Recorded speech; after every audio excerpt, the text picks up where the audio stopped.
In our green, Peter Ducey, I like it. First today, I want to address the devastating tornadoes and storms that have impacted many states throughout the South and the Midwest. As of this morning, more than 40 innocent lives have been lost, and many communities have been totally destroyed. The President has been actively monitoring the situation, and the Trump administration is engaged with governors and local officials to restore affected communities and livelihoods. Everyone impacted is in our prayers, and President Trump is fully prepared to assist state and local officials as they recover from the horrific damage. The President has had a very busy weekend, making our country and the world a much safer place. President Trump ordered decisive military action against the Houthi terrorists in Yemen. These Houthi terrorists have engaged in piracy, violence, and terrorism against American ships for years under the Biden administration, costing billions of dollars and putting innocent lives at risk. Joe Biden's pathetic weakness invited these unacceptable attacks. But there's a new sheriff in town, and his name is Donald Trump. And the world is officially on notice. America has a commander-in-chief whose peace-through-strength approach is unwavering and should not be tested. As the President said, no terrorist force will stop American commercial and naval vessels from freely sailing throughout the world. Houthi terrorists and their Iranian backers should not cross President Trump again, and the President has made that clear today. On another important matter, President Trump signed a proclamation invoking the Alien Enemies Act regarding the invasion of the United States by the foreign terrorist organization Tren de Aragua. At the President's direction, the Department of Homeland Security carried out a counter-terrorism operation deporting nearly 200 violent Tren de Aragua terrorists, which will save countless American lives. Thanks to the great work of the Department of State, these heinous monsters were extracted and removed to El Salvador, where they will no longer be able to pose any threats to the American public. Tren de Aragua is one of the most ruthless terrorist gangs in the world, and they are responsible for some of the most heinous crimes that have occurred in our nation's history in recent years, including the savage murders of beautiful Laken Riley and Jocelyn Nungray. President Trump promised Laken and Jocelyn's families during his campaign that he would demand justice for their beautiful girls, and that's exactly what he did. As the President acknowledged during his inaugural address on January 20th, he pledged to invoke this act, and he has no higher responsibility than to defend our country from threats and invasions. President Trump will continue his historic efforts to seal the border and prevent these illegal invaders from coming here in the first place. As the New York Times is acknowledged over the weekend, President Trump's policies are working. Here's how the Times summed it up. Illegal crossings at the U.S.-Mexico border are down to their lowest level in decades. Once crowded migrant shelters are empty. Instead of heading north, people stranded in Mexico are starting to return home in bigger numbers. The border is almost unrecognizable from just a couple of years ago, when hundreds of thousands of people from around the world were crossing into the United States every month in scenes of chaos and upheaval. This is the Trump effect in action, and again, those are the words from the New York Times. We didn't need a border security bill, we just needed President Trump. All of these actions taken together are contributing to a wave of optimism about the direction of our great country. According to brand new polling from NBC News, more registered voters say the United States is heading in the right direction than at any point since early 2004. Americans support President Trump's common sense approach that's getting our country back on track in record time. Meanwhile, the President's critics can't say the same. That same new NBC poll also found that the Democrat Party has reached an all-time low in popularity. It turns out when you let your hatred of President Trump get in the way of doing what is best for America, the people reject you. Who would have thought? Joining us today in our new media seat is Kelly Meyer. She is a White House correspondent with NewsNation. NewsNation started in 2021 and is one of America's fastest growing cable news networks with a focus on news for all of America. It's part of a larger ecosystem Nexstar, which is home to News Nation, the political website The Hill, the broadcast network The CW, and local Nexstar stations. With that, kick us off, please, Kelly. Thank you, Caroline. What do you say to Americans who want safe streets but are concerned due process is being violated? The president is using every lever of his executive authority and his constitutional authority within the bounds of the immigration laws of our country to ensure that our streets are safer for law-abiding American citizens. And this administration is focused on detaining, arresting, and deporting illegal criminal aliens. And as you saw this past weekend, the president used his authority under the Alien Enemies Act to deport foreign terrorists. Tren de Aragua is now a designated foreign terrorist organization. And as I said, there were nearly 200 Tren de Aragua members who were sent to El Salvador this weekend. Countless lives will be saved because of this action. And if you talk to the families, the Angel families, as I mentioned, Laken Riley and Jocelyn Nungray, they understand the grave cost of life at the hands of these illegal terrorists. And the president is proud to deliver on that promise for them. And just to follow up on that, this will be challenged later today in the courts. Does the president, does this allow him to defy the court order without having this the checks and balances and the separation of power? No. In fact, this administration acted within the confines of the law, again, within the president's constitutional authority and under the authority granted to him under the Alien Enemies Act. We are quite confident in that, and we are wholly confident that we are going to win this case in court. Peter. Thank you, Caroline. If you guys can't send 200 Tren de Aragua terrorists at a time to El Salvador, where are you going to send them instead? It's a very good question. You'd have to ask the courts and the people on the left who are trying to fight this administration for doing the business that this president sought out to do, which is to deport these foreign terrorists. And we're very grateful to President Bukele and to El Salvador for accepting these heinous monsters where they will face justice. And if these guys are terrorists at war with the United States, is President Trump considering anything more lethal to address them than just sticking them on a plane somewhere else? Well, it sounded like you had a little bit of curiosity in the premise of your question, so I want to address it. These are designated foreign terrorists. The president signed a proclamation on February 20th, 2025, designating TDA as a foreign terrorist organization that was in consultation with the Attorney General and the Secretary of Treasury. That was pursuant to 8 U.S. Code 1189. The president has the right to do that. And I think nobody would argue that Tren de Aragua should be designated a foreign terrorist organization. If you want to have that argument, I'm happy to do it. These are heinous monsters, rapists, murderers, kidnappers, sexual assaulters, predators who have no right to be in this country, and they must be held accountable. And something different.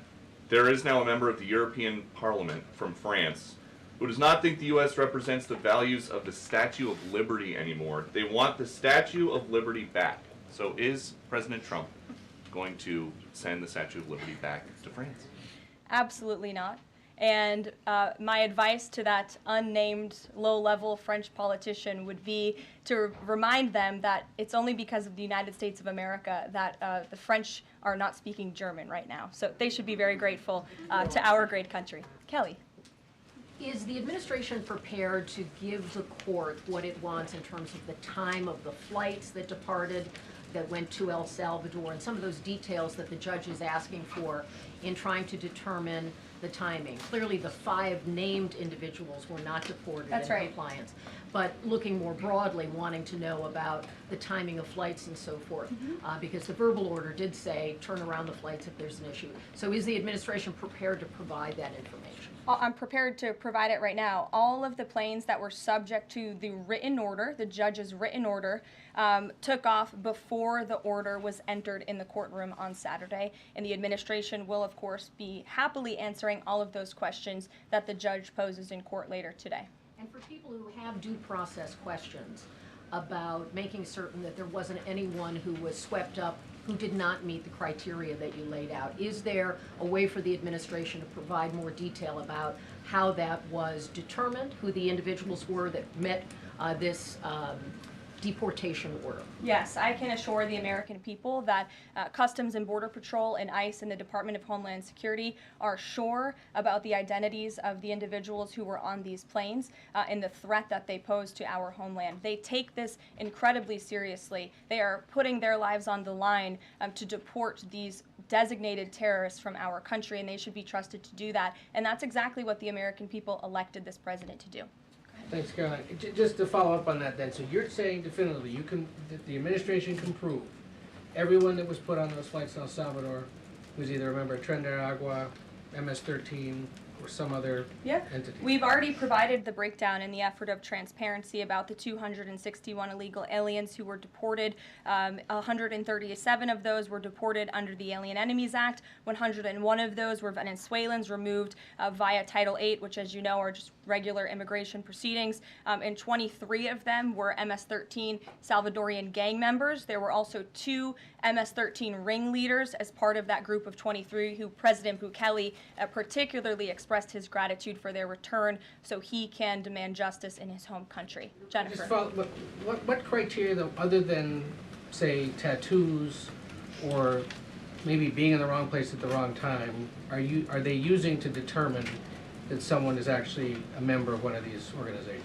Intelligence and the men and women on the ground in the interior of our country who are finally being allowed to do their jobs. Their hands were tied under the previous administration, and as I said, they take their jobs very seriously. They should be trusted and respected by the American public with this operation, and of course, as I said to Kelly, the administration will provide all details to the questions that the court poses. Jennifer.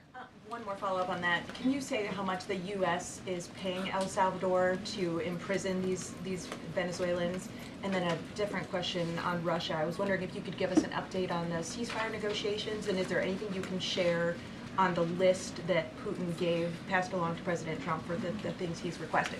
Sure. To your first question, it was approximately $6 million to El Salvador for the detention of these foreign terrorists. And I would point out that is pennies on the dollar in comparison to the cost of life and the cost it would impose on the American taxpayer to house these terrorists in maximum security prisons here in the United States of America. And I would echo the message of our Secretary of State, Marco Rubio, who expressed his gratitude to President Bukele and El Salvador's government for their cooperation in this deal. As for Russia, as you know, the president announced last night on Air Force One on his return from his very busy weekend in Florida that he will be speaking to President Putin tomorrow. I won't get ahead of those negotiations, but I can say we are on the 10th yard line of peace, and we've never been closer to a peace deal than we are in this moment. And the president, as you know, is determined to get one done. Caroline? Sure. I have 2 questions for you. One on the flights, but first on the president's post overnight, saying that the pardons that were issued by President Biden preemptively to members of the January 6th committee, that they're now null and void. Have attorneys here at the White House told President Trump that he has the legal authority to undo a pardon simply because it was signed by auto pen, as he said? The president was begging the question that I think a lot of journalists in this room should be asking about whether or not the former president of the United States, who I think we can all finally agree was cognitively impaired. I know it took people some time to finally admit that, but we all know that to be true, as evidenced by his disastrous debate performance against President Trump during the campaign. I digress on that. But the president was raising the point that did the president even know about these pardons? Was his illegal signature used without his consent or knowledge? And that's not just the president or me raising those questions, Caitlin. According to the New York Post, there are Biden officials from the previous White House who raised those questions and wondered if the president was even consulted about his legally binding signature being signed onto documents. And so I think it's a question that everybody in this room should be looking into, because certainly that would propose perhaps criminal or illegal behavior if staff members were signing the President of the United States autograph without his consent. Biden is on the record talking about issuing preemptive pardons to these people. But was he aware of his signature being used on every single pardon? That's a question you should ask the Biden White House. Is there any evidence on that he wasn't aware of it? You're a reporter. You should find out. Okay, Sean. on the flights, so I have a question on the timeline of the flights. You keep talking about the judge's written order, which hit the docket Saturday night at about 7:26 p.m. But he issued a verbal order before that at about 6:45 and 6:48 p.m. based on the court hearing.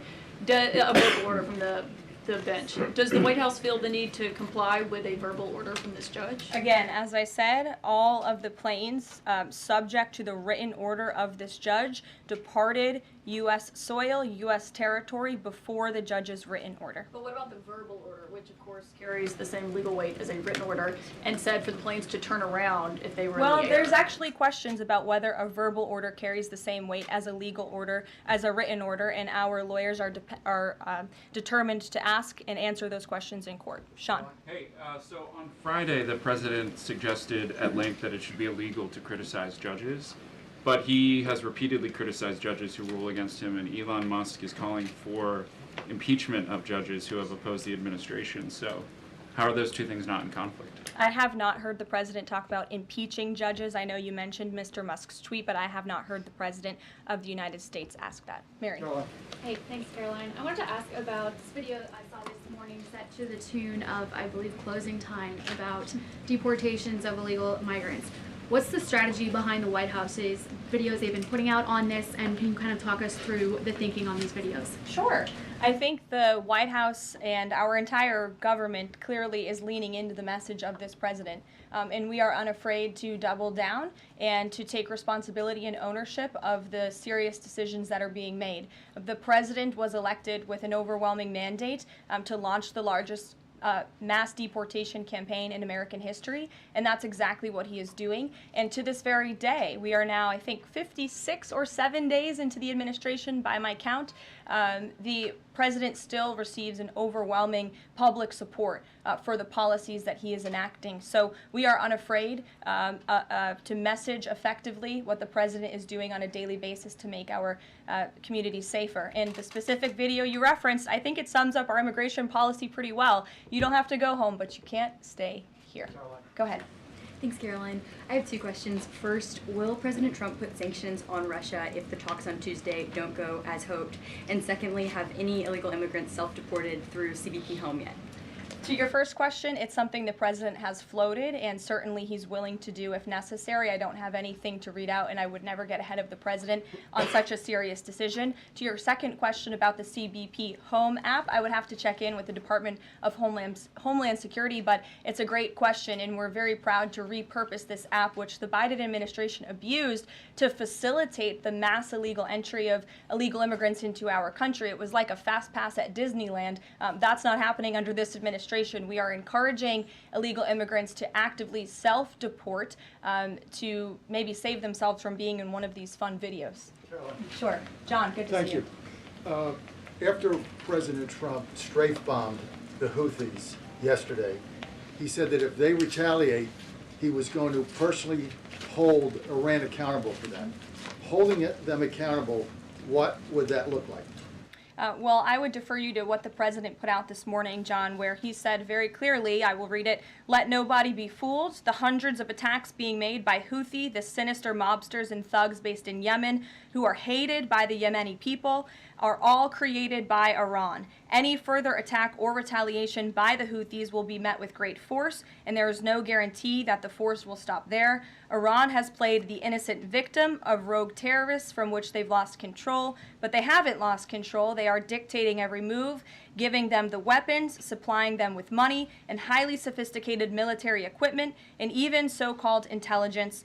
Every shot fired by the Houthis will be looked upon from this point forward as being a shot fired from the weapons and leadership of Iran. And Iran will be held responsible and suffer the consequences, and those consequences will be dire." That is a statement from the President of the United States just moments ago. I have nothing additional to share, but our message to Iran is you better take this president seriously, and I think the Houthis learned that the hard way this past weekend. As I said in my opening remarks, there's a new sheriff in town, and this president is not just going to sit on his hands and allow terrorists to launch attacks on commercial vessels and U.S. naval ships. Those actions will not be tolerated. Sure, Edward. Yeah, thanks.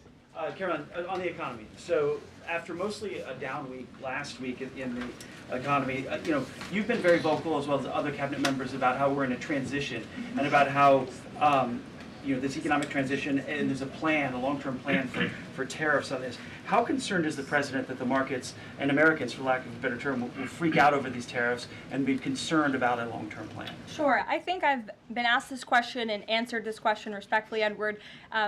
We are in a period of transition. The president has made that clear. He also has made his belief in tariffs and what they will do for our great country clear, restoring wealth back to our country. And if you look at the president's first-term economic formula, massive deregulation, tax cuts, lowering the cost of living with an energy boom, which the American people can expect soon.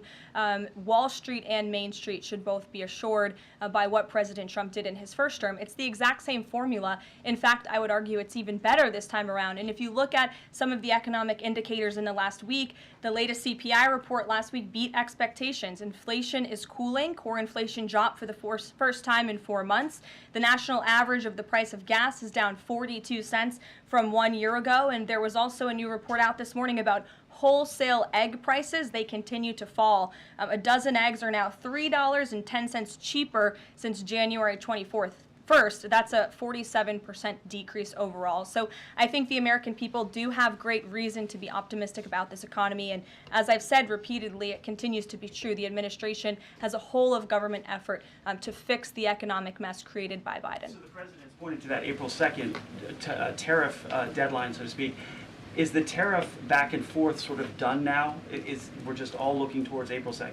Well, I think the president would tell you that all options are always on the table, and he's always ready to respond if he feels the United States is being unfairly treated by our allies and also our competitors around the world. But yes, the April 2nd day is a big day for the country, as the president has said. Reciprocal tariffs will go into effect. We'll have more details on that as the date nears, but our entire trade team, Secretary Lutnick, Secretary Bessent, the vice president has been quite involved in these talks and discussions as well about what that will look like. And the president, as you always do, you will hear from him directly on it. Deborah Saunders, how are you? Fine. How are you doing, Caroline? Good, thanks. Former pardon attorney Elizabeth Boyer believes she was fired for refusing to sign off on a move to restore gun rights to actor Mel Gibson. DOJ's Todd Blanche says no. But I want to know, is the administration dedicated to restoring gun rights to felons who served their times? I ask this because I've talked to people who were pardoned. They felt that was important. Of course, this isn't necessarily for a pardon. What is the president's thinking on this issue? Sure. After you've served your sentence, should you have gun rights? It's an important question. It is one I have not spoken to the president about on his views, but I will take it to him this afternoon. I will tell him you asked, and we will get you an answer. You're welcome. Jonathan. Thanks a lot, Carolina. A question for you regarding the administration complying with judges' orders. I want to ask about an administration spokesperson who's the border czar, Tom Homan. He was on Fox News. We love Tom Homan. And he was talking about the deportations, and he said the following. He said, "We're not stopping. I don't care what the judges think," which seems to me, just reading that, that you don't care what orders come from the federal bench. Is that the case? Can you clarify that, please? Well, I think since you just quoted Tom, I'll quote Tom. He said, "I don't care what the judges think, but I can assure you that the administration is complying with the court order." And as I've said repeatedly from this podium, all of the flights that were subject to the judge's written order departed before the written order, and we are prepared to make that case in court later this afternoon. And then if I could, on Russia, the president, as you pointed out, Caroline, made some remarks on Air Force One coming back from Florida, and he seemed to indicate that the conversation tomorrow concerns essentially dividing up assets, dividing up territory associated with the war in Ukraine. Has President Zelensky given President Trump that authority? Is that what is going to take place tomorrow? Well, as you know, the president and his entire national security team have been engaged directly with President Zelensky and the Ukrainian team, and that has been part of the discussion between the president's team and the Ukrainians. As for where those lines will be drawn or any specifics, I am not going to get into that from this podium. It would be unwise for me to get ahead of the president's call with President Putin tomorrow. But again, I can assure you, in the effort of transparency, as this president always does, you will hear from him or one of us directly after that phone call tomorrow. Reagan. Thank you, Caroline. There's a lot of focus on the judicial branch right now. The president has about 40 judicial appointments that he could make at this moment. Do you have an update on what the timeline would look like for those judicial appointments? And does the president have a list of potential nominees that he's vetting? I do not have an update on a timeline, nor do I have a list, but I can certainly have our team gather that for you and provide it. You're welcome. Sure. Go ahead. Sure. Thank you, Caroline. So the president is visiting the Kennedy Center this afternoon to attend a board meeting. A question about what happened a few weeks ago. The Kennedy Center got bomb threats targeting a performance by Shingyun Performing Arts, which is an American company showcasing China before communism. This company has been targeted, unfortunately, by the CCP for years. I'm wondering if this administration has a response to this, and also as the president is putting an emphasis on arts and culture, what's the administration's message to potentially foreign state actors who are trying to disrupt that in the U.S.? Don't disrupt it. This administration will take that very seriously and hold you accountable. We obviously condemn any violence or threats of violence against American institutions. And the president will be traveling to the Kennedy Center later this afternoon.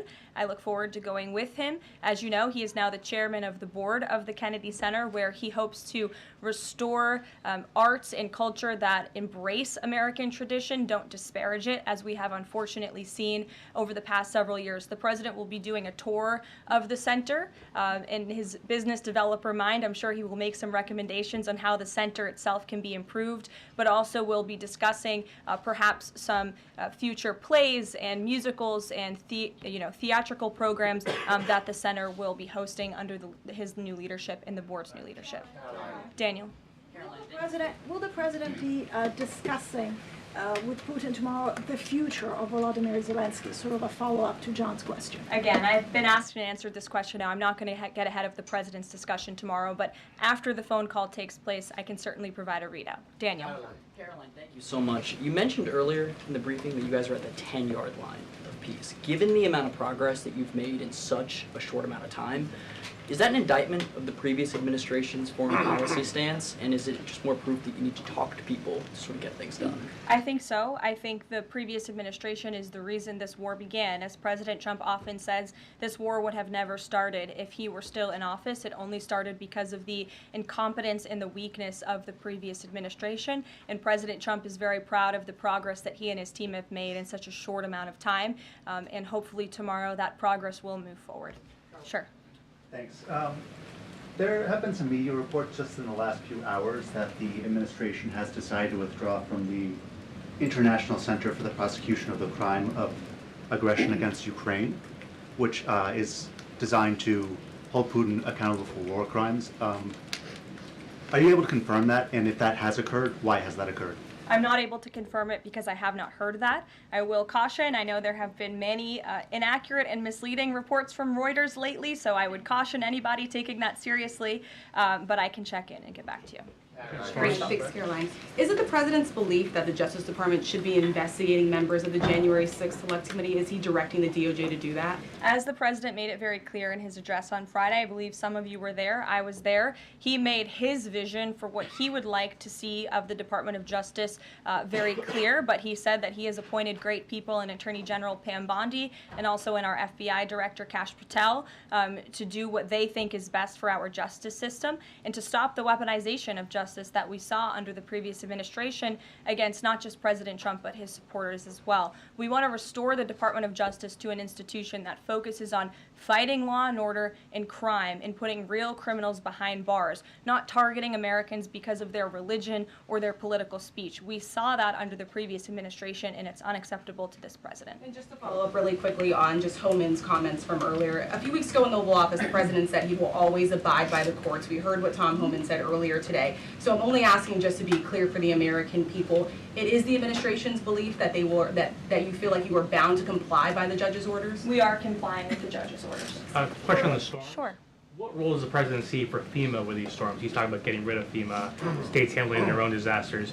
It city plan to change how the federal government responds to these storms? There hasn't been a change yet. That doesn't mean there couldn't be in the future. But as of right now, the president, the entire administration are actively monitoring the storms, as I said. In fact, before I came down here, there was an email note in my inbox from the Department of Homeland Security on what they are actually doing state by state across the board. So rest assured, Secretary Noem and her team is on it, and I would defer you to the Department of Homeland Security for any further details. One more question. The president referenced power plants with a conversation with Vladimir Putin. What is he referring to with power plants? What is that? There's a power plant that is on the border of Russia and Ukraine that was up for discussion with the Ukrainians, and he will address it in his call with Putin tomorrow. The nuclear plant. Correct. Okay. Yes. Do you have a question? Yes. Okay. I wanted to ask you if you would be releasing more granular data about the people who were sent to El Salvador this week. Particularly, will you be releasing their names? I don't believe so because of the privacy concerns at this point in time. That doesn't mean we won't eventually. I would defer you to the Department of Homeland Security for more details on the individuals on the flights, but we have been incredibly transparent in giving you the breakdown of the numbers and also some of the crimes committed by these heinous criminals and individuals: kidnapping, sexual abuse of a child, robbery, aggravated assault on a police officer. I would remind everybody in this room that Tren de Aragua is a foreign terrorist organization operating within the United States of America because the previous administration allowed them to invade our country. These are monsters who tortured, raped, and murdered a 12-year-old Jocelyn Nungre. They murdered 22-year-old nursing student Laken Riley. They led a multi-state sex trafficking operation involving smuggling women into the United States, holding them in stash houses in Louisiana, Florida, New Jersey, Texas, and Virginia, and forcing them into prostitution. They kidnapped and murdered a 33-year-old woman in Texas. They sexually and physically assaulted a woman and her daughter in Wisconsin. They conducted a mass shooting in Illinois. They peddled untraceable ghost guns across New York City, took over an Aurora, Colorado apartment complex where they kidnapped and tortured victims. And by the way, many of you in the mainstream media said that didn't happen. It turned out that it did. And because of the effective immigration policies of this administration, those foreign terrorists were detained and they are no longer operating on American soil, and we have President Trump to thank for that. We'll see you guys later at the Kennedy Center. Thanks so much. Thanks, Caroline.